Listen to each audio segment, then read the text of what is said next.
Marvel की movies 2008 के बाद बहुत ज्यादा डिमांड में थी, लेकिन इसकी कहानी पूरे होते हुए हजारों साल लगे। तो क्या आप जानना चाहते हैं अब क्या चल रहा है? चलें शुरू से स्टार्ट करते हैं। Where to start? आप जानना चाहते हैं कि असल में ये कहानी कहाँ से स्टार्ट हुई? तो इसके लिए आपको बहुत पीछे जाना पड़ेगा, जब यूनिवर्स स्टार्ट हुई।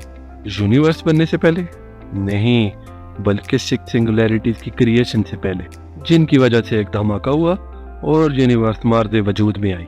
और वो सेलेस्टियल्स थे और उनके पास बेइंतहा पावर्स थी। और उन सेलेस्टियल्स का लीडर एरिशम, जो एक जज भी था।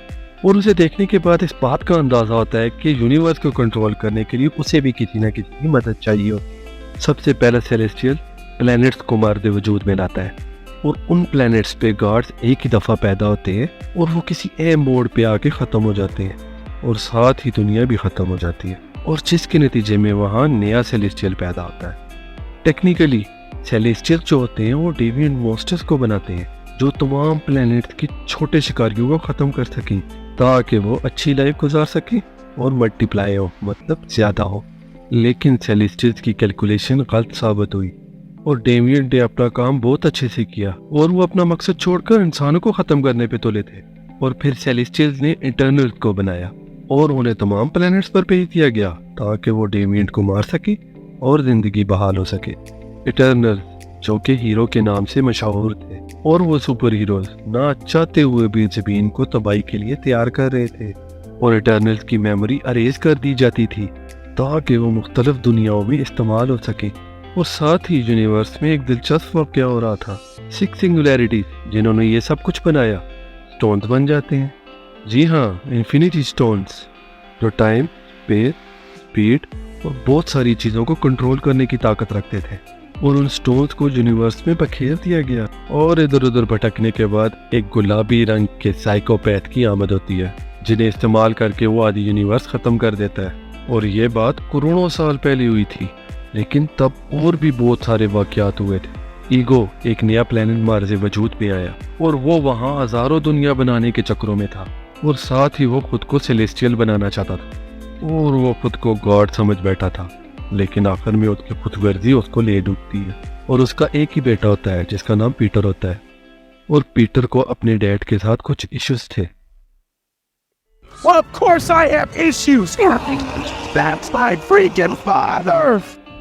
हीरो और विलेन जिनका ताल्लुक जमीन के साथ है, टोनी स्टार्क, जो 2008 में किडनैप हुआ, कैरोल डेनवर को 90s में हाला ले जाया गया, और स्टीव रॉजर्स को 40s में सुपर सोल्जर प्रोग्राम में शामिल किया गया। ये शुरुआत नहीं थी, असल शुरुआत 5000 साल पहले मेसोपोटामिया से हुई, जब इटर्नल्स ने जमीन के ऊपर पांव रखा। और जमीन पर आने का मकसद उनका सिर्फ और सिर्फ ये था कि वो डेविएंट्स का खात्मा कर सके और वहाँ पे जिंदगी को बहाल कर सके। और हजारों सालों से इटर्नल इंसानों की रक्षा करते आ रहे हैं, और वो बड़ी जंगें बड़े बड़े मॉन्स्टर्स के साथ लड़ते आ रहे हैं। 1521 तक इटर्नल्स ने तमाम डेविएंट्स का जमीन से खात्मा कर दिया था, या फिर कुछ रह गए थे, और जमीन पे उनके आने का असल मकसद खत्म हो चुका था। और फिर वो बिखर गए। कोई टीचर बन गया, और कोई फिल्म स्टार बन गया, और कोई किसी कबीले का सरदार बन गया। लेकिन सेलेस्टियल्स ने इटर्नल्स को ये हदायत दी थी कि वो इंसानों में उस वक्त तक मुदाखलत न करे जब तक डेविएट न करे, वरना वो जमीन पर दूसरे गॉड को भेज देंगे ताकि वो अपना जलवा दिखा सके, जो एज गार्डियंस कहलाते थे, जो इंतहाई ताकतवर थे और हमारी जमीन के कई दफा चक्कर काट चुके थे। लेकिन सबसे दिलचस्प बात ये थी कि वो दुनिया से हटकर रियल में सब कुछ चलाते थे। और फिर दिखाया जाता है कि थोर की एंट्री डार्क वर्ल्ड में होती है, जब मेलाकेथ, जो एस्गॉर्ड से सराय याफ्ता था, और वो थोर के फादर ऑडन से लड़ा था, और ऑडन ने उसकी सारी फौज तबाह कर दी थी। लेकिन हम नहीं जानते कि ये कब हुआ था। और उससे अगला इवेंट जो हम देखते हैं कि ऑडन 9th रेल्म को फतह करता है अपनी पहली औलाद हेला के साथ। हेला, जो मौत की देवी कहलाती थी। और उसी दौर में एक जादुई हथौड़ा जिसका नाम मेयोनियर था, एक स्टार से बनाया गया, और वो हम हेला के हाथ में देखते हैं। हेला की सरकशी, पागलपन और उसका बेरहम रवैया ऑडन को उसके खिलाफ कर देता है, और वो वेल की ईआर को तबाह कर देती है, और बचने वाली एक वेलक्री एस्कॉर्ट से भाग जाती है। और कुछ हजार सालों तक वो डिप्रेस्ड और नशे में रहती है। आखिरकार वो साकार के साथ मिल जाती है, जो गैलेक्सी का गार्बेज कलेक्टर होता है, जो अमर होता है और वो एक टाइम मशीन भी बनाता है। हेला को ऑर्डन ने दूसरी डायमेंशन में कैद कर लिया था और वो उसकी मौजूदगी का भी पता लगा देता है। और उसके बाद कहानी आगे चलती है और दिखाया जाता है कि ऑर्डन और फ्रेगा से एक बच्चा पैदा होता है जिसका नाम थोर रख दिया जाता है। थोड़े ही अरसे बाद ऑर्डन फ्रॉस्ट जायंट लूफी का कत्ल कर देता है और उसका बेटा एडॉप्ट कर लेता है जिसका नाम लोकी होता है। जवान होते ही लोकी स्नेक में बदल जाता है।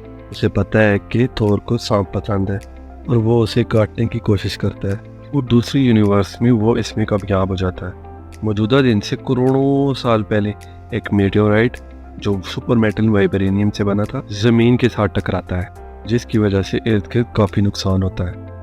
बहुत अरसे के बाद वो जगह एक शहर में बदल जाती है जो वाकांडा कहलाती है। और शमान को एक विजन आता है कि बादशाहों के ख़ानदान में से एक बादशाह बनेगा जिसका नाम ब्लैक पैंथर होगा। वाकांडियंस खुफिया, तन्हाई पसंद और नाकाबिल शिकस्त को बन गए थे और वाइब्रेनियम के इस्तेमाल से उनके पास जदीद टेक्नोलॉजी आ गई जिसकी वजह से वो बाहर की दुनिया से बहुत आगे थे। और उस दिन से हज़ारों साल पहले एक वॉरलॉर्ड ज़ू अपने तौर पर एक दिलचस्प दरियाफ्त करता है जिसमें उसे 10 चूड़ियाँ तोहफे में मिलती हैं जिनमें बहुत ज़्यादा ताकत होती है। और फिर वो एक क्रिमिनल ऑर्गेनाइजेशन बनाता है और उन चूड़ियों के दम पर वो गवर्नमेंट को अपने नीचे कर लेता है और उसकी ये बेबना ताकत दुनिया को अपनी तरफ मुतवज्जा करती है। और 20वीं सेंचुरी में वाकांडा का इत्तेहाद होता है और दूसरी तरफ ज़ू को और उसके साथियों को अरूज मिलता है। और फिर 1693 में एक चुड़ैल एकेथा जो अपनी माँ की वजह से जलाई जा रही थी भाग जाती है और वो बाकी चुड़ैलों के साथ मिलकर काले जादू पे काम करती है और फिर वो उसी मैजिक की वजह से इंसानों को मार देती है। और वो उन तमाम मुसीबतों में से निकलकर पता चलता है कि वो मौजूदा दिन में आ गई है। 1942 नाज़ी ऑफिसर जॉन स्मिट्स एक एक्सपेरिमेंट करता है जिसमें वो सुपर सोल्जर का सीरम खुद को लगाता है जिसकी वजह से वो रेड कलर का सुपर सोल्जर बन जाता है और वो खुद को रेड स्कल बुलाता है। और फिर वो उस वक्त की ऑर्गेनाइजेशन हाइड्रा को लीड करता है और एक इन्फिनिटी स्टोन टेसरेक्ट की दरियाफ्त के बाद वो अपनी खुद की एक जदीद किस्म की आर्मी बनाता है जो तकरीबन नाकाबिल शिकस्त आर्मी थी। और फिर उसी साल वही एक्सपेरिमेंट स्टीव रॉजर्स के ऊपर किया जाता है जो डॉक्टर इब्राहिम ने रेड स्कल के ऊपर किया था और एक्सपेरिमेंट कामयाब हो जाता है और उसे परफेक्ट बॉडी मिल जाती है। लेकिन उसी एक्सपेरिमेंट के बाद डॉक्टर को कत्ल कर दिया जाता है और उसी के साथ रिसर्च भी ख़त्म हो जाती है और स्टीव रॉजर्स ये अकेला सुपर सोल्जर रह जाता है जो कैप्टन अमेरिका के नाम से जंग में शरीक होता है। और जंग के दौरान वो अपने जिगरी दोस्त बकी को आज़ाद करवाता है और वो अपनी टीम का सबसे एक्टिव सोल्जर होता है जो कमांडोज की टीम को भी लीड करता है। और एक मिशन के दौरान बकी ट्रेन से गिर जाता है और ऐसा लगता है कि वो मर गया है, लेकिन वो सोवियत आर्मी के हवाले हो गया था जो उसे मशीनी तौर पर जिंदा करते हैं और उसका ब्रेन वॉश करके उसे एक सुपर सोल्जर बना देते हैं जिसे विंटर सोल्जर कहते हैं। और दूसरी तरफ रेड स्कल टेसरेक्ट में फंसकर तबाह हो जाता है और वहाँ पे कैप्टन अमेरिका फर्स्ट एवेंजर के रूप में सामने आता है। और दूसरी तरफ रेड स्कल एक दूसरे प्लेनेट वॉरमीर में दिखाई देता है जहाँ वो किसी और स्टोन की हिफाजत में लगा होता है।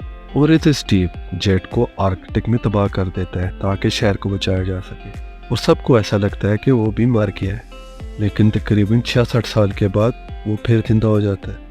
ओहो, इस मूवी में कोई मरता भी है कि नहीं?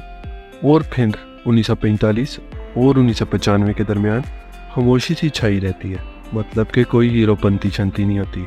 1946 में पैगी कार्टर न्यूयॉर्क में एसएसआर के लिए काम करती है और 1947 में लॉस एंजलिस में स्टार के लिए काम करती है। और इसी दौरान सोवियत यूनियन का रेड रूम फैसिलिटी से फर्स्ट ग्रेजुएट बैच निकलता है जहां बेसहारा लड़कियों को कातिल और जासूस बनाया जाता है जिनका कोड नेम ब्लैक विडोज होता है। स्टीव रॉजर्स 2023 में से 1948 या 49 में पैगी को मिलने के लिए टाइम ट्रैवल करता है जहाँ पे वो मिलिट्री इंटेलिजेंस में स्टार के लिए काम कर रही होती है, जहाँ पे उसका डिफेंस कॉन्ट्रैक्ट दुनिया का सबसे बड़ा कमाने वाली कंपनी बन जाती है। 1970 में वो दोनों एसएसआर के हेडक्वार्टर लेहाई में कुछ जाने पहचाने लोगों के साथ काम करते हैं। जोला जिसने रेड स्काल के साथ 40s की दाई में काम किया था वो भी यहाँ मौजूद होता है हालांकि वो 70s में मर चुका था, लेकिन उसका दिमाग कंप्यूटर में ट्रांसफ़र कर दिया गया था, जिससे वो हाइड्रा को कंट्रोल कर रहा था। और हैंक पिम भी यहाँ काम करता है, जो बिल फॉस्टर के साथ साइज चेंजिंग पिम पार्टिकल के एक्सपेरिमेंट पे काम कर रहा होता है। और उसके साथ उसकी बीवी जेनेट भी होती है, जो बाद में एंटमैन और वेस्ट बन जाते हैं। 70 और 90 की दहाई के दरमियान कुछ छोटे मोटे लेकिन अहम वाक़यात हुए। 1974 में स्टार्क इंडस्ट्रीज ने एक एक्सपो लॉन्च किया, जिसमें एक फ्यूचरिस्टिक सिटी दिखाया गया, जो एक आर्क रिएक्टर की मदद से चलेगा और जिसका साइज एक घर जितना होगा। और टोनी स्टार्क के फादर ने उस मॉडल में उसके लिए एक नया एलिमेंट छुपा के रखा हुआ था, जिसे टोनी स्टार्क अपनी जहानत की वजह से ढूंढ लेता है और अपने इस्तेमाल में ले आता है। 1980 ईगो जमीन की तरफ रुकता है, जहाँ वो क्विल से मिलता है, और फिर 9 महीने के बाद उनका बेटा पीटर क्विल पैदा होता है। और 1987 में हैंक की वाइफ जेनेट क्वांटम रैल्म में गुम हो जाती है। और ये उस वक्त की बात है जब एक मिसाइल यूनाइटेड स्टेट्स की तरफ बढ़ रहा था। 1988 में क्विल ब्रेन कैंसर की वजह से मर जाती है, जो उसे ईगो की वजह से हुआ था। और वो अपने बेटे पीटर क्विल के लिए कुछ पुराने गाने छोड़ के जाती है, और उसे स्पेस के गैर कानूनी लोग, जिन्हें रेवेजर्स कहते हैं, उसे अपने साथ ले जाते हैं। और उनका लीडर जॉन्डू उसे अपने बेटे की तरह पालता है। 1989 पिम हैंक एसएसआर से रिजाइन कर देता है। एसएसआर चेंज होकर एनफोर्समेंट एंड लॉजिस्टिक डिवीजन बन गया। और उसी साल एयरफोर्स की captain Carol Denver call sign use करती है, जो था एवेंजर्स। और उस वक्त वो एक लाइट स्पीड इंजन चला रही थी, जिसे वेंडी लॉसन ने बनाया था। उसने जो उड़ने वाला इंजन बनाया था उसे टेसरेक्ट से पावर मिल रही थी, और उसका यह दावा था कि इसकी स्पीड लाइट से भी ज़्यादा तेज़ होगी। लेकिन जब उस प्लेन को मार गिराया गया तो उस टेसरेक्ट की सारी पावर कैरोल की बॉडी में जज्ब हो गई, जिसके नतीजे में उसे बेइंतहा पावर मिली, लेकिन उसकी सारी मेमोरीज डिलीट हो गई। क्री सोल्जर उसे पकड़ता है और वापस हाला ले जाता है, जहां उसे यकीन दिलाया जाता है कि वो एक क्री की सोल्जर है और उसका नाम वर्स है। और फिर वो क्री स्टार फोर्स की तरफ से उनके साथ साथ जंगें लड़ती है, और प्लैनेट्स के साथ साथ स्पेस में भी कुछ काम चल रहे थे। मतलब थैनोस, बहुत ही पावरफुल एलियन जिसका ताल्लुक टाइटन से था, और उसे बैलेंस करने का जुनून सवार। और उसकी कहानी इन्फिनिटी स्टोन ढूंढने से स्टार्ट होती है, और अपने रास्ते में आने वाले हर इंसान को मार देता है, और जवान लोगों को ट्रेन करके अपना सोल्जर बना लेता है। और इसे MCU सीरीज का सबसे बेरहम कैरेक्टर माना जाता है। और फिर 80s और 90s की दहाई में 2 बड़े वाक़यात होते हैं। थैनोस गैमोरा के प्लेनेट की आधी पॉपुलेशन को ख़त्म करके उसे अडॉप्ट करता है, और उसका बचपन थैनोस की दूसरी बेटी नेबोला के साथ गुजरता है। वो भी अडॉप्टेड थी। बेशक नेबोला के सारे बॉडी पार्ट्स मैकेनिकल थे, लेकिन गैमोरा उससे हर लिहाज में बेहतर थी, और इसी वजह से वो गैमोरा से हसद करती थी और अपने बाप से नफरत करती थी, और जिसकी वजह से उनके आपस के ताल्लुकात ख़राब रहने लगे। 1991 सोवियत गवर्नमेंट ने हार्वर्ड और उसकी वाइफ मारिया स्टार्क को मारने के लिए एक विंटर सोल्जर भेजा, और बाद में जिसके बहुत बुरे असरात सामने आए। और बाद में उनके बेटे टोनी स्टार्क ने उनकी बनाई हुई कंपनी स्टार्क इंडस्ट्रीज को छोड़ दिया, और उबैदा स्टेन भी उसके साथ था। और फिर उन्होंने जदीद किस्म के हथियार बनाना शुरू किए, और उन्हें मुतनाज़ा जगह पे सेल करने लगे। और उबैदा के साथ मिलकर वो खुफिया तौर पर टेररिस्ट ऑर्गेनाइजेशन को अपने आर्म्स बेचने लगे, जिससे उन्हें काफ़ी प्रॉफिट हो रहा था। 1992 वकांडा का किंग टिचाका कैलिफोर्निया आता है, ये पता लगाने कि उनके वाइब्रेनियम से कोई हथियार बना रहा है। और जब उसे पता चलता है कि उसका सगा भाई एंजोबू इस काम में इन्वॉल्व है, तो वो उसे कत्ल कर देता है। एरिक उसका बेटा ये सब देखता है और बदले की आग में बड़ा होता है। और उसी दौरान रशिया की सुपर सोल्जर अलेक्सी शस्टकोव और black widow designer Elina Vestkov Ohio जासूस बन के जाती हैं, और ऐसा जाहिर करती हैं कि उनकी फैमिली है, जिनमें उनकी 7 साल की बेटी नाताशा और 3 साल की बेटी येलेना है।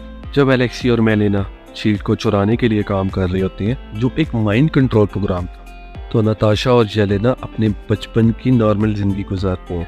1995 मिशन पूरा होते ही फैमिली क्यूबा आ जाती है, और यहाँ पहुँचते ही सब बिखर जाते हैं।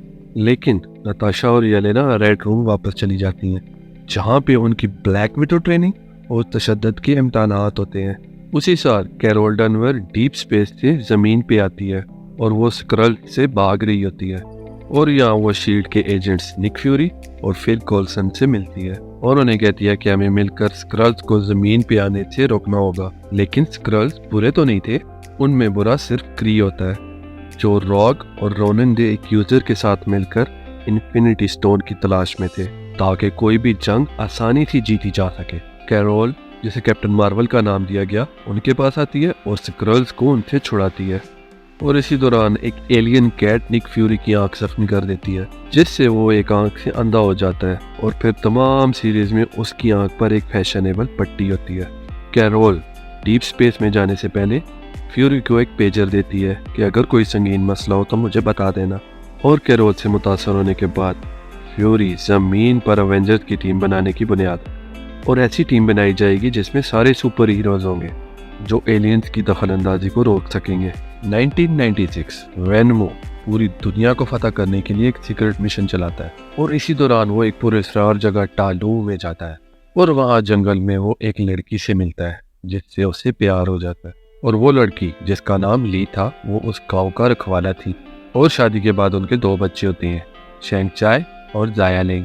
टाइम गुजरता है और उसकी बीवी ली अपने दुश्मनों के हाथों कत्ल हो जाती है और वो अपनी ऑर्गेनाइजेशन बनाने का दोबारा फैसला करता है जहां अपने बेटे को ट्रेन करना चाहता है। 1999 टोनी स्टार्क बायो इंजीनियर माया हैंसन से मिलता है। 1999 टोनी स्टार्क माया हैंसन और एल्ड्रिच से मिलता है और वो उसके साथ रूड बिहेव करता है क्योंकि 14 साल पहले उसने भी ऐसा ही किया था और इधर हाइड्रा खुफिया तौर पर शील्ड के अंदर दखलंदाजी कर रहा होता है ताकि वो गवर्नमेंट को हाथ में ले सके। और ये सब चीजें हमें 2008 में नहीं आती है जब MCU सीरीज की hit movie iron man launch हुई। सारी कहानी यहाँ से शुरू होती है और फिर एक सीक्वेंस में चलती है ताकि देखने वाली ऑडियंस को समझ आ सके। 2008 टोनी स्टार्क अपने वेपन्स की नुमाइश कर रहा था और टेररिस्ट ग्रुप जिनका नाम 10 रिंग था उसे अगवा कर लिया और बाद में इस बात का पता चलता है कि उसका साथी स्टेन भी टोनी को रास्ते से हटाना चाहता था। टोनी स्टार्क को जब कैद में रखा गया तो उसके साथ एक और बंदा भी था जिसका नाम डॉक्टर येंसन था जो 1999 में स्विट्जरलैंड की कन्वेंशन में भी शामिल था, लेकिन टोनी स्टार्क उसे नहीं जानता था। और उसी कैद खाने में टोनी स्टार्क ने एक मिनी आर्क रिएक्टर बना लिया जिससे वो अपने दिल की धड़कन को स्टेबल रख सकता था और साथ ही वो आयरन मैन के सूट को पावर दे सकता था जो उसने उसी कैद खाने में बना लिया था। और येंसन की मौत के बाद टोनी स्टार्क वहां से फरार हो गया और स्टेन को इस बात की बहुत तकलीफ हुई कि उसने इतना बड़ा काम कैसे कर लिया। टोनी स्टार्क अमेरिका वापस आ गया और उसने अपने आयरन मैन के सूट को अपग्रेड किया और फिर 10 रिंग्स ऑर्गेनाइजेशन का खात्मा किया जिसमें आयरन मैन के पास बहुत ही शानदार किस्म के हथियार दिखाए जाते। उसने स्टेन को भी हरा दिया जो उसे मारने की कोशिश करता है और फिर टोनी स्टार्क इस राज से पर्दा उठाता है कि वो भी आयरन, और ये सुनकर निक फ्यूरी से कांटेक्ट करता है और टीम में शामिल होने का कहता है। और दूसरी तरफ ब्रूस बैनर जिसने 7 PhDs की हुई थी जिसमें फिजिक्स, बायोलॉजिकल इंजीनियरिंग वगैरह वगैरह थी और वो सुपर सोल्जर प्रोग्राम के ऊपर काम कर रहा था। एक्सपेरिमेंट के दौरान वाइटा रेज यूज करने की बजाय वो गैमा रेडिएशन यूज करता है और ऐसा करने से वो ग्रीन कलर का एक मॉन्स्टर हल्क बन जाता है जब वो गुस्से में होता है। और जब वो गैर इरादी तौर पर अपनी गर्लफ्रेंड को जख्मी करता है तो वो अंडरग्राउंड हो जाता है और फिर वो अमेरिका वापस आ जाता है ताकि वो खुद को ठीक कर सके। और इसके लिए वो एक साइंटिस्ट सैमुअल स्टर्न से मिलता है और वो हल्क को दोबारा से बनाना चाहता था। और उसके बाद एक नया हल्क सामने आता है जिसका नाम एमा ब्लॉस्की होता है और जिसे एबॉमिनेशन का नाम दिया जाता है। उसी दौरान शील्ड के एजेंट क्लिंट बार्टन को एक टास्क दिया जाता है कि वो नताशा को ढूंढे और उसे मार दे। वो उसे ढूंढ लेता है और सच्चाई पता चलने पर वो उसे जिंदा रहने देता है।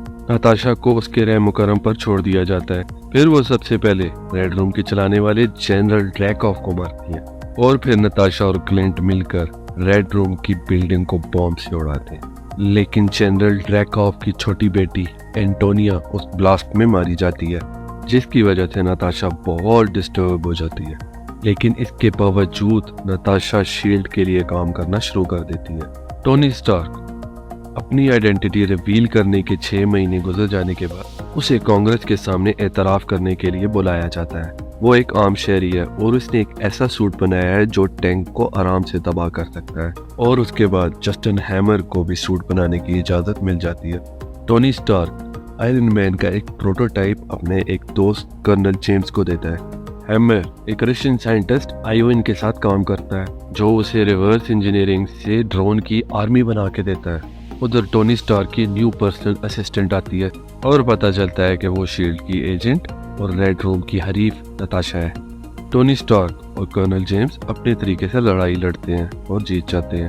अब दूसरी तरफ 10 रिंग्स का दिखाया जाता है। शेंग चाय उसका बेटा अब 14 साल का हो चुका है और वो कुंग फू का मास्टर बन चुका है। और पिछले 7 सालों में उसे यह सिखाया जाता है कि एक इंसान की जान कैसे ली जाती है।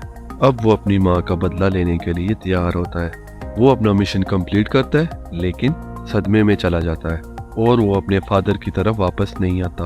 और फिर वो नई जगह नए नाम के साथ रहता है और वो हाई स्कूल जाना शुरू कर देता है। वहाँ वो अपनी बेस्ट फ्रेंड केटी से मिलता है जो ड्राइवर थी। एसगार्ड में भी अपनी नौयत की कहानी चल रही थी। लोकी थोर को फ्रॉस्ट चैलेंज के मुखालिफ करता है जिसके नतीजे में उसका बॉब ऑर्डन उसे एस्कॉर्ट से निकालकर जमीन पर भेज देता है और उसके हथियार को हुक्म दिया जाता है जो कोई थोर की पावर को मैच करेगा वो ही इसे उठा सकेगा। जो न्यू मैक्सिको में गिरता है जिसे शील्ड का एजेंट कॉल्सन डिस्कवर कर लेता है। उस हैमर को सब उठाने की कोशिश करते हैं लेकिन कोई नहीं उठा सकता और फिर शील्ड वहां आर्जी तौर पर अपना पड़ाव कर लेती है और फिर आखिरकार वो खुद को काबिल साबित करता है और फिर वापस जाकर लोकी की बगावत रोकता है। 2011 रशियन आइल डिगर्स को हाइड्रा का एक क्रैश प्लेन आर्किटेक्ट से मिलता है और शील्ड वाले वहां आकर कैप्टन अमेरिका को निकाल के ले जाते हैं जो 66 साल तक बर्फ में था और फिर वो निक फ्यूरी की एवेंजर्स टीम को ज्वाइन करता है। 2012 लोकी बगावत से बचने के लिए डीप स्पेस में गिर जाता है और वो थैनोस का चेला बन जाता है और टेसरेक्ट ढूंढने के लिए जमीन पर आता है और मैड टाइटन जमीन पर आने के लिए पहले से तैयार होते हैं और लोकी थैनोस का फेवरेट चेला बन जाता है और वो उसे चिटारी का सारा कंट्रोल सौंप देता है ताकि वो डीप स्पेस से सारी फौज जमीन पर डिप्लॉय कर सके और दूसरी तरफ अपने मकसद में कामयाब होने के लिए खुद को शील्ड के हवाले कर देता है और वो गेमा गेमी के दौरान शील्ड के एजेंट कोल्सन को भी जख्मी करता है जो बाद में ठीक भी हो जाता है और फिर शील्ड के सारे सुपर हीरोज इकट्ठे होकर लड़ाई को लड़ते हैं। न्यूयॉर्क में एक जंग शुरू हो जाती है जिसमें अवेंजर्स के कैप्टन अमेरिका, आयरन मैन, थोर, ब्लैक विडो, हल्क और हॉक आई पहली दफा मिल के लड़ते हैं और जीत जाने के बाद हल्क लोकी को जमीन पर जोर जोर से पटकता है। दूसरी तरफ हेल्थ का रेस्टोरेंट खतरे में था क्योंकि कुछ करप्ट लोग वहां पे अपनी बिल्डिंग बनाना चाहते थे और इस नाइंसाफी के खिलाफ एक अंधा वकील मैट मर्डॉक खड़ा होता है। वो देख तो नहीं सकता लेकिन उसके पास सुपर पावर्स होती है और बहुत बड़े क्रिमिनल विल्सन फिस्ट के खिलाफ लड़ता है और कुछ ताकतवर गुंडों के साथ मिलकर एक टीम बना लेता है जिनमें Jessica Jones, Luke Cage, Iron Fist और पनिशर शामिल होते हैं। न्यूयॉर्क सिटी सारा तबाह हो चुका होता है लेकिन डैमेज कंट्रोल वाले उसको बनाने का काम करते हैं और इस कॉन्ट्रैक्ट में बहुत ज़्यादा मुनाफा होता है और एड्रियन को ये बात हजम नहीं होती और वो एलियन टेक्नोलॉजी की खोज में लग जाता है। लड़ाई खत्म होने के बाद न्यूयॉर्क सिटी में उसके आसार रहते हैं। एलियंस के साथ लड़ाई में क्लिंग बॉर्टन एक 10 साल की बच्ची की जान बचाता है जो बाद में तीरंदाजी और मार्शल आर्ट सीखती है ताकि फ्यूचर में ऐसे होने वाले वाकयात में वो अपनी फैमिली की जान बचा और उसकी शानदार किस्म की सलाहियतें बाहर आती हैं और वो ट्रिक शॉट से कोई भी बिल्डिंग गिरा सकती है। 2013 टोनी स्टार्क इस बात पे बिलीव करता है कि यूनिवर्स फैल रही है और इसके साथ एलियंस और कॉस्मिक फोर्सेस भी और वो एक अजीब किस्म की परेशानी में पड़ जाता है और जिसकी वजह से एल्ड्रिच कैलन की वापसी हो जाती है। एल्ड्रिच कैलन माया हैंसन के साथ एक एक्सपेरिमेंट पे काम कर रहा होता है और वो ऐसा मवाद होता है जो किसी भी बॉडी में मौजूद हो तो वो एक्सप्लोड हो जाती है और इस ऑपरेशन को छुपाने के लिए कैलन 10 रिंग के साथ मिलकर एक फर्जी टेररिस्ट ग्रुप बनाता है जिसे मैंट्रियन का नाम देता है और जिसके लिए वो एक आदमी ट्रेवर को पैसे देता है जो तब की आवेज वीडियोस बनाता है और जिसे टोनी स्टार्क और रोडी मिलकर बेनकाब करते हैं। और आखिर में पेपर कैलन को जान से मार देती है और ट्रेवर को जेल हो जाती है, जिसे बाद में 10 रिंग्स वाले अपने साथ ले जाते हैं और वो देखते हैं कि ट्रेवर अदाकारी में बहुत अच्छा है और वो एक आम इंसान है जो शेक्सपियर के ड्रामा का रोल बहुत अच्छे से अदा कर सकता है। तो वो ये फैसला करते हैं कि ये सबको आसाने का काम किया करेगा। उसी वक्त दूसरी जगह फिल कॉल्सन फेरिस तैयार करता है ताकि नए एजेंट्स को शील्ड में भर्ती किया जाए और वो इस काम को बहुत एंजॉय करता है क्योंकि उसका पाला इंसानों से नहीं बल्कि भूतों से पड़ता है और उसे उनमें से एजेंट्स चुनने के लिए परेशानी का सामना करना पड़ता है।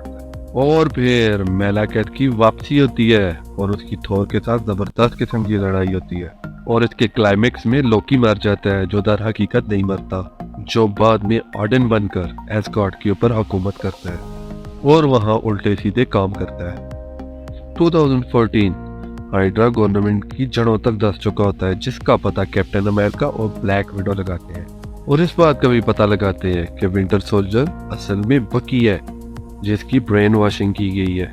लड़ाई के दौरान वो उसकी मेमोरी वापस लाना चाहता है लेकिन वो हकीकत से आगाह हो जाता है, जिसके नतीजे में शील्ड तबाह हो जाती है और एवेंजर्स अकेले रह जाते हैं जिनको इकट्ठा करने वाला कोई नहीं होता।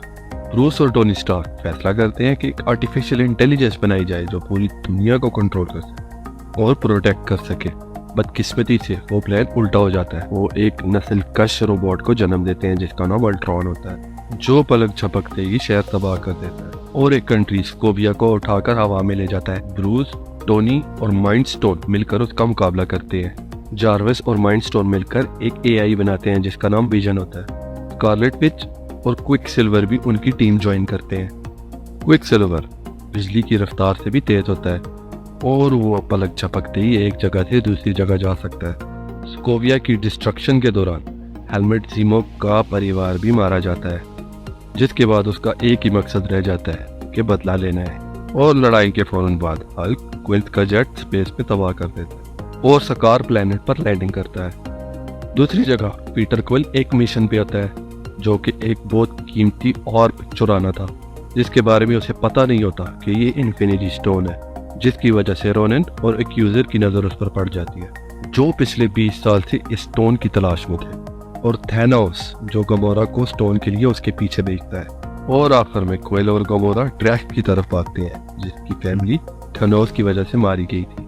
रॉकेट जो कि एक स्पेस रैकून होता है और साइबरनेटिक अल्ट्रेशन की वजह से बहुत तेज हो चुका होता है, और फिर एक रूट जो एक दरख्त होता है। उन पांचों को जेल हो जाती है लेकिन वो भाग जाते हैं। जेल से भागने के बाद वो ताकतवर रोनिन को खत्म कर देते हैं और उन्हें उस इन्फिनिटी स्टोन की रियल पावर का अंदाजा होता है, और फिर वो प्लेनेट ज़ेंडार पे चले जाते हैं और फिर थैनोस ज़ेंडार पे अटैक करता है और इन्फिनिटी स्टोन ले लेता है। 2015 एक इलेक्ट्रिकल इंजीनियर स्कॉट लैंग जेल से बाहर आता है और हैंक पिम उसे साइज बदलने वाला लिबास दे देता है। पिम और उसकी बेटी होप उसको गाइड करते हैं और वो एक एंटमैन बन जाता है जिसका सिर्फ एक ही मकसद होता है कि पिम पार्टी का उसको बुरे लोगों से दूर रखा जाए।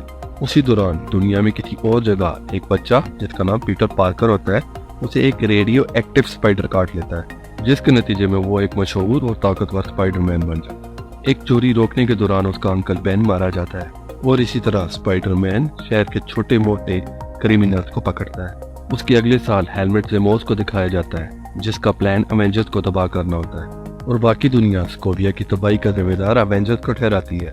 हेलमेट ज़ेमो आयरन मैन और कैप्टन अमेरिका के दरमियान बिगाड़ पैदा करता है और टोनी स्टार्क को बताता है कि उसके पेरेंट्स का कातिल बकी था जो कैप्टन अमेरिका का दोस्त था, और बकी को वकांडा के किंग तचाका का भी कातिल डिक्लेयर करता है, जिसके मरने के बाद तचाला अपने बाप की लीडरशिप संभाल लेता है और जिसे बाद में ब्लैक पैंथर का नाम दिया जाता है। और उसका नतीजा यह निकलता है कि अवेंजर्स की टीम टूट जाती है और जो कैप्टन के साथ मुखलिस होते हैं वो अंडरग्राउंड हो जाते हैं और ब्लैक पैंथर हेलमेट ज़ेमो को नहीं मारता कि तुम्हारे लिए जिंदा रहना ही सजा है। कैप्टन अमेरिका के कुछ साथी कैद में होते हैं और नताशा नॉर्वे में मूवी देखने में मसरूफ होती है। बदकिस्मती से उसके ये मजे खत्म हो जाते हैं जब एक टेस्ट मास्टर उस पर अटैक करता है जो किसी का भी फाइटिंग स्टाइल कॉपी कर लेता है, और बाद में उसे पता चलता है कि वो जनरल ड्रैकॉफ की बेटी है जिसे साइबरनेटिक तरीके से एडवांस बनाया गया, और ड्रैकॉफ ने दोबारा से एक ऐसा रेड रूम बनाया होता है जहाँ पे ब्लैक विडोज की ट्रेनिंग उनकी मर्जी के खिलाफ हो रही होती है। और उन ब्लैक विडोज में उसकी अपनी बहन येलेना भी होती है जिसे वो ठीक कर देती है। और फिर येलेना नताशा को ब्रेन वॉशिंग की एंटीडोट्स देती है और फिर दोनों बहनें इकट्ठी होकर अपने पेरेंट्स एलेक्सी और मेलेना के पास जाते हैं। मिलकर वो ड्रैकोव के साथ लड़ाई करते हैं और फिर उसको उसकी इंचाम तक पहुंच जाते हैं और उसका बनाया हुआ रेड रूम तबाह कर देते हैं। और आखिर में दिखाया जाता है कि येलेना ब्लैक विडोज को आज़ाद कर रही है। और दूसरी तरफ नताशा की फैमिली भी टूट चुकी थी जो अवेंजर्स थी। और दूसरी तरफ एक मशहूर डॉक्टर स्टेफन स्ट्रेंज का कार एक्सीडेंट के दौरान हाथ काम करना छोड़ देते हैं और वो ज़माने कदीम से उसका इलाज दरियाफ्त करता है। और अपनी उस्ताद के मर जाने के बाद वो उस इल्म में बहुत माहिर हो जाता है। डोरमामू जो एक डार्क डायमेंशन की खतरनाक फोर्स होती है उसे रोकता है। उसके पास एक टाइम स्टोन होता है जिससे वो बार बार मरता है और जिंदा होता है और उसे जमीन छोड़ने पर मजबूर कर देता है। उसी दौरान गार्डियंस ऑफ गैलेक्सी ईगो को मार देते हैं इससे पहले कि वो पीटर क्विल को ब्रेन वॉश कर दे, जिसका असर पूरी गैलेक्सी पे होने वाला था। 2017 टोनी स्टार्क पीटर पार्कर को अपना स्टूडेंट बनाता है। पीटर आर्म डीलर जो वल्चर कहलाते हैं उनके खिलाफ लड़ता है, जिसका इंकशाफ बाद में होता है कि वो उसका होने वाला स्टेप फादर था। वेल्चर्स को शिकस्त होती है और वो अरेस्ट होकर जेल चला जाता है और तभी उसके क्लासमेट्स को उसकी असलियत का पता चल जाता है कि वो स्पाइडरमैन है। और आखिरकार टोनी स्टार्क पेपर को प्रपोज करता है। आप सोचते होंगे कि सिर्फ पीटर पार्कर ही सुपर पावर टीनेजर है, लेकिन न्यू ऑरलैंड के teenagers teddy bound and tyrant Johnson के पास भी सुपर पावर थी जो अंधेरा और रोशनी कर सकती थी। और दूसरी तरफ एलेक्स वाइडर और उसके दोस्तों के पास भी सुपर पावर्स थी और उन्हें सुपर विलन्स बनना पसंद था और उनकी ऑर्गेनाइजेशन का नाम प्राइड था। और वो टीनेजर्स अपनी जगह से निकले और दूसरे लोगों तक भी अपनी सुपर पावर पहुंचाई, जिसके बहुत ज्यादा मनफी असरात सामने आए। लेकिन दूसरी तरफ पीटर पार्कर उन बच्चों जैसा नहीं था, लेकिन उनका आपस में कोई ना कोई कनेक्शन था। एज गॉड थोर 2 साल के बाद इन्फिनिटी स्टोन की तलाश के बाद घर वापस आता है और उसे अपने भाई लोकी के धोखे का पता चलता है और अपने बाप ऑर्डन के मिलने के बाद उसका बाप मार जाता है, जिसकी वजह से उसकी बेटी और थोर की बहन आज़ाद हो जाती है और उसका मेयर तोड़ देती है और दोनों के पीछे एस्गॉर्ड पहुंच जाती है और कब्जा कर लेती है। उसके बाद थोर साकार प्लेनेट पर चला जाता है। वो हल्क और वेलक्री को अपने साथ में लाता है ताकि हेला को हराया जा सके। उसका प्लान काम करता है, लेकिन एस्गॉर्ड बड़े देवों की वजह से तबाह हो जाता है। दूसरी तरफ वकांडा में टचाला और एरिक के दरमियान लड़ाई होती है। एरिक जो आर्म डीलर्स के साथ खुफिया तौर पर मिला होता है ताकि वो उसे धोखा देकर वकांडा का किंग बन सके, और वो वाइब्रेनियम की स्मगलिंग करता है। और ब्लैक पैंथर अपनी बहन नाकिया की मदद से सब कुछ समझ जाता है और अपने मुल्क की भागदौड़ संभाल लेता है। 6 साल के इंतजार के बाद थेनोस फैसला करता है कि वो इन्फिनिटी स्टोन को ढूंढेगा, जिसके नताइज तबाह कौन होते हैं। वो लोकी को मारता है और एस्गॉर्ड में भी किसी को नहीं छोड़ता। और जब जमीन का रुख करता है तो वो मराला अवेंजर्स के लिए बहुत परेशान कौन होता है, माँ सिवाय एंटमैन और हॉकाइज के, जो स्कोविया की तबाही की वजह से कैद में थे। और फिर सब मिलके इकट्ठा होते हैं और थेनोस के खिलाफ खड़े हो जाते हैं, लेकिन वो उस अकेले आदमी का मुकाबला नहीं कर सकते और थेनोस सारे स्टोन इकट्ठा कर लेता है और उसकी एक चुटकी बजाते ही यूनिवर्स से आधी मखलूक खत्म हो जाती है और वो डस्ट बनकर उड़ जाते हैं। और मरने से पहले निक फ्यूरी कैप्टन मार्वल को मैसेज करता है कि उसकी मदद चाहिए। कुछ हफ्ते के बाद एवेंजर्स और कैप्टन मार्वल थेनोस का स्पेस में पता लगाते हैं और पता चलता है कि उसने स्टोन तबाह कर दी है, जिससे मरने वालों के वापस आने के चांसेस कम हो जाते हैं। थोर उसका गला काटता है और वो वापस घर आ जाते हैं। हैरान कुन तौर पर एंटमैन टाइम डायलेशन में खोया हुआ था। थेनोस ने जब आधी यूनिवर्स खत्म की थी तो वो उस वक्त क्वांटम रैल्म में, जहाँ उसका 1 घंटा गुजरा और वह 5 साल गुजर गए थे और बाकी एवेंजर परेशानी में जिंदगी गुजार रहे थे। टोनी स्टार्क की एक बेटी भी थी जिसका नाम मॉर्गन था और बैनर ने हल्क के साथ कम्युनिकेट करना सीख लिया था। थोर और वेलक्री ने नॉर्वे में अपना न्यू एस्गॉर्ड बना लिया।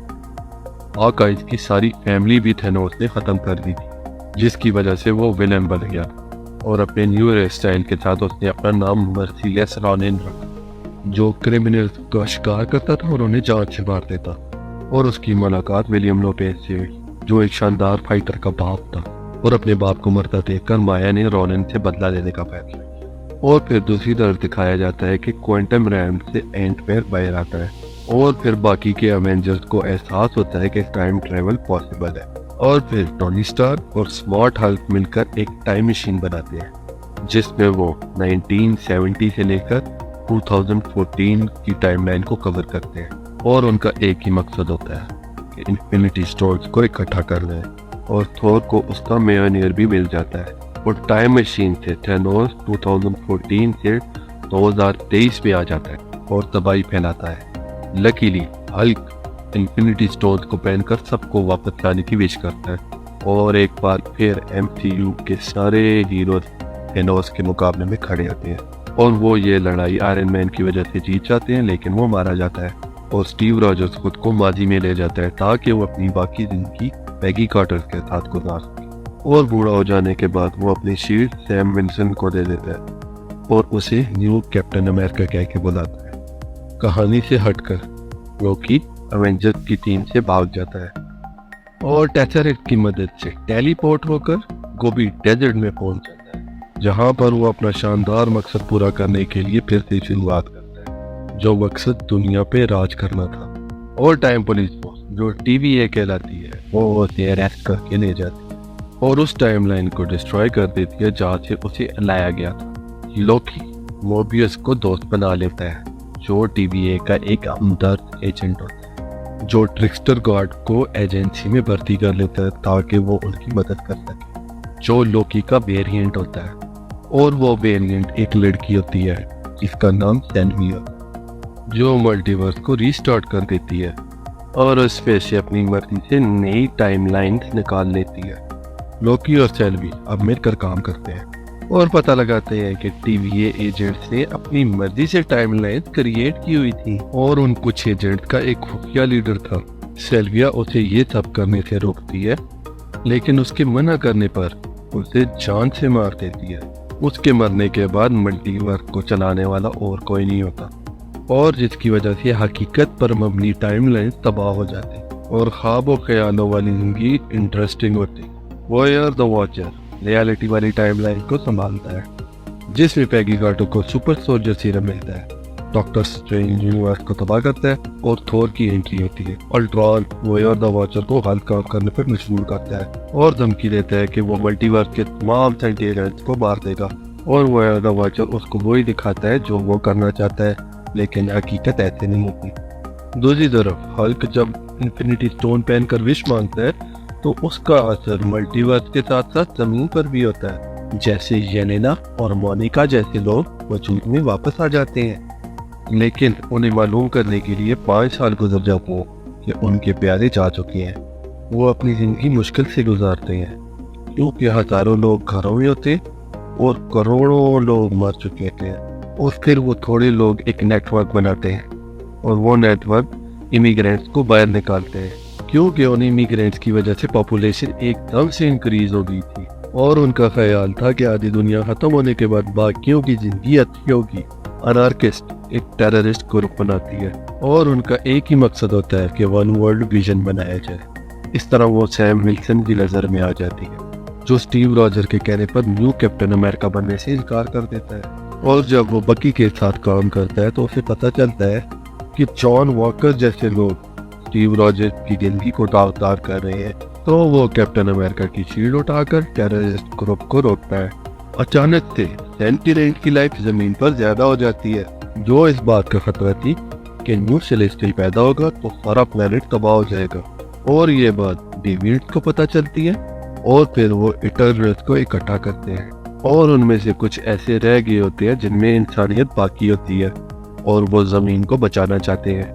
सर्सी अपनी और अपनी टीम की पूरी ताकत लगाकर सेलेस्टियल टाइमॉट की परत को रोकने की कोशिश करते हैं। सेलेस्टियल एल्शियम जमीन को छोड़ने का वादा करता है। दूसरी तरफ अवेंजर अनजाने में अफरा तफरी का माहौल पैदा कर देते हैं। न्यू जर्सी में वांडा विजन को खो जाने का सदमा बर्दाश्त नहीं कर सकती, जिसको थैनोस ने इन्फिनिटी स्टोन उखाड़ कर मार दिया था, जिसके नतीजे में उसकी नई पावर सामने आती है और उस पावर से वो पूरे टाउन को माजी में ले जाती है, जहाँ पे विजन उसके साथ होता है और उसके 2 ट्विंस बच्चे भी होते हैं और वो बच्चे एकदम से बड़े भी हो जाते हैं। और वो इस इल्यूजन को मेंटेन करने के लिए नादानिस्ता तौर पर दूसरों के माइंड कंट्रोल करने लग जाता है। और उसकी ये हरकतें न्यू इंटेलिजेंस एजेंसी सोड और एगेथा को अपनी तरफ मुतवज्जा करती है। आखिरकार वांडा अपने होश में आती है और न्यू जर्सी को आज़ाद करती है और फिर उसकी एगेथा के साथ लड़ाई होती है। वांडा बेशक ताकतवर थी, लेकिन वो अपने बच्चों वाली ख्याली दुनिया को कुर्बान कर देती है और वहाँ से उसका नया किरदार स्टार्ट होता है जो स्कारलेट विच के नाम से जाना जाता है। साबका कातिल शेंग चाय शुआन सिटी में जाता है। जब उसका बाप उसे गोली चलाना सिखाता है तब 10 रिंग के एजेंट एक पेंडेंट उससे चुराते हैं जो उसकी माँ ने उसके लिए छोड़ा था और फिर वो अपनी बहन शेंग चाय से मिलकर टीम बनाता है और अपने बाप से ताल्लुकात ठीक करता है और वेनमो को ऐसे मॉन्स्टर से बचाता है जो इंसान की रूह खा जाता है, जिसे ड्वेलर्स इन द डार्कनेस का नाम दिया जाता है। और मरने से पहले वो अपने बेटे को बचा लेता है। यूरोप में पीटर पार्कर गुमनाम होकर छुट्टियों का मजा लेना चाहता है। बदकिस्मती से ऐसा नहीं होता क्योंकि डीप स्पेस से निक फ्यूरी उससे कांटेक्ट करता है और स्पाइडरमैन को काम सौंपता है कि वो मिस्टीरियो की हेल्प करे।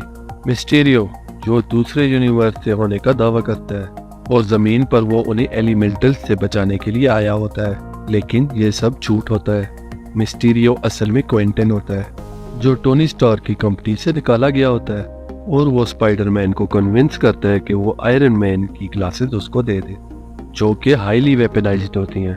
ये सब हो जाने के बाद स्पाइडरमैन उसकी असलियत जान लेता है और क्विंटन हारने के बाद पीटर की असली आइडेंटिटी दुनिया को बता देता है। और ये सब हो जाने के बाद पीटर डॉक्टर स्ट्रेंज की तरफ जाता है इस उम्मीद के साथ कि वो चुटकी बचाते ही उसकी प्रॉब्लम सॉल्व कर देगा।